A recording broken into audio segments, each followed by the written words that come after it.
हमें एक नई जंग की जरूरत है जिसके हथियार जदीद टेक्नोलॉजी और हमारी किताबें हों, जिसके रहनुमा दानश्वर हों और जिसका शिकार जहालत और पसमानदगी हो।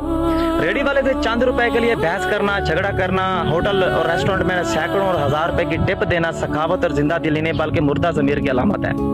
पीरी मुरीदी में पीर नहीं बल्कि मुरीद हमेशा मुश्किल कुशा साबित होता है, क्योंकि मुरीद के दिए गए नजराने से पीर की सारी मुश्किलात दूर हो जाती हैं। घर के सारे अखराजात मुरीद के सर पर होते हैं। पीर की दुआओं से मुरीद बेचारे एक साइकिल तक नहीं ले सकते, जबकि मुरीदों की दुआओं से पीर बेचारे लैंड क्रूजर ले लेते हैं। अपने बच्चों पर अपने दौर की सोच मुसलत ना करें, इनके अपने वक्त और तकाजों के मुताबिक इन्हें जीने का मौका दें। अच्छी परवरिश ये नहीं कि आपका बच्चा आप जैसा बने, बल्कि ये कि वो अपने दौर का बेहतरीन इंसान बने। इनकी आजमाइशें अलग हैं। इन्हें 25 साल पुराने असलूब पर मजबूर करने की बजाय आज के दौर का बेहतरीन इंसान बनाएं। इन्हें आज के दौर की हिकमत सिखाएं।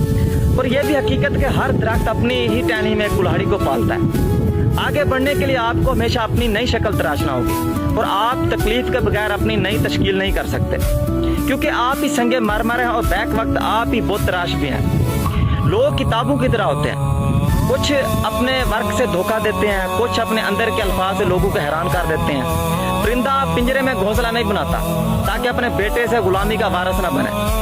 जिन लोगों ने सर्दी गर्मी से खिड़कियों से देखी हो और भूख किताबों में पढ़ी हो, वो मिडिल क्लास गरीब मजदूर आदमी का तो कभी नहीं समझ सकते। खौफ और ख्वाहिशात के दरमियान जिंदगी गुजारने वालों को मिडिल क्लास कहते हैं। जो शख्स 30 साल का हो जाए इसे लोग बूढ़ा कहते हैं, लेकिन जो 30 साल की उम्र में मर जाए इसे जवान कहा जाता है। इसलिए जिंदगी में किसी के दबाव में ना है। एक अमीर आदमी का दोस्त खुद अमीर नहीं होता, लेकिन एक चोर का दोस्त हमेशा चोर ही समझा जाता है। इंसान पैदाइशी तौर पर किसी से नफरत नहीं करता, नफरत करना उसे सिखाया जाता है। हमारे वालिदैन सिखाते हैं, स्कूल की किताबें सिखाती हैं, मीडिया सिखाता है, वरना इंसान की फितरत हमेशा मोहब्बत करना है। जिंदगी में एक पुलिया बना ले के कुछ भी बन जाए, मगर बेफैज इंसान मत बने। दरख्त जब बेफैज हो जाए तो चूल्हे में फेंक दिया जाता है।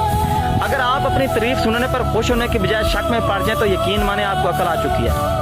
फौतगी वाले दिन कब्र खोदने के लिए गरीब आते हैं, जबकि शादी वाले दिन अलग खाना अमीरों के लिए लगता है। ये सब चीजें देखकर मुझे लगता है कि हम इज्तिमाई तौर पर मुनाफिक बनते जा रहे हैं। फूल तोड़ना मना है, दीवार पर लिखना मना है, यहाँ से तेज रफ्तार गाड़ी चलाना मना है। कोई ये भी लिख दे कि दिल तोड़ना भी मना है, सख्ती से पेश आना भी मना है, बिला वजह लोगों की तदलील करना मना है, लोगों की इज्जत नफ्स मजरूह करना मना है। ये वो दौर है जिसमें इंसान से ज्यादा चीजों की फिक्र की जाती है। दूसरे मुमालिक में अगर तुम लोग मेहनत करोगे तो कामयाब हो जाओगे, जबकि हमारे पाकिस्तान में तेरे दांतों के दरमियान, आपके दांतों के दरमियान बीच में कोई गैप आ जाए तो आप बहुत पैसे वाले हो। मशवरा अगर लेना हो तो 2 लोगों से लेना चाहिए, एक कामयाब शख्स से, दूसरा नाकाम शख्स से, क्योंकि कामयाब शख्स आपको बताएगा कि क्या करना चाहिए, जबकि नाकाम शख्स आपको बताएगा कि क्या नहीं करना चाहिए।